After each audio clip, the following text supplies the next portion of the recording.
কাতিরাইলের যুবক ধলেশ্বরী দুর্ঘটনাগ্রস্ত হয়ে শিলচরে চিকিৎসাধীন। সড়ক দুর্ঘটনাটি ধলেশ্বর স্থিত মোকামির সম্মুখে বৃহস্পতিবার সংঘটিত হয়েছে।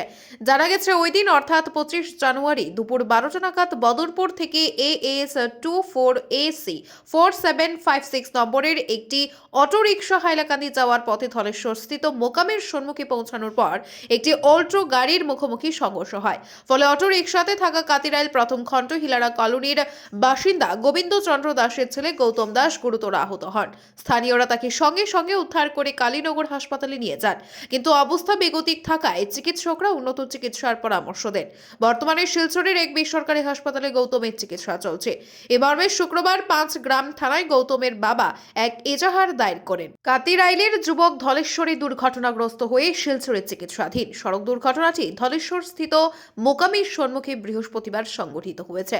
জানা গেছে ওই দিন অর্থাৎ 25 জানুয়ারি দুপুর 12টা নাগাদ বদরপুর থেকে AS 24AC 4756 নম্বরের একটি অটোরিকশা হাইলাকান্দি যাওয়ার পথে ধলেশ্বর স্থিত মোকামের সম্মুখে পৌঁছানোর পর একটি অল্ট্রো গাড়ির মুখোমুখি সংঘর্ষ হয়। ফলে অটোরিকশাতে থাকা কাতিরাইল প্রথম খণ্ড হিলারা কলোনির বাসিন্দা গোবিন্দচন্দ্র দাসের ছেলে গৌতম দাস গুরুতর আহত হন।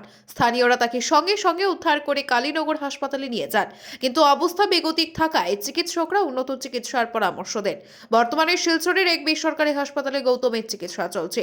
এ মর্মে শুক্রবার 5 গ্রাম থানায় গৌতমের বাবা এক এজাহার দায়ের করেন। ব্যুরো রিপোর্ট, আজকের বরাক। আপনারা দেখছেন আজকের Barak, a house of digital media.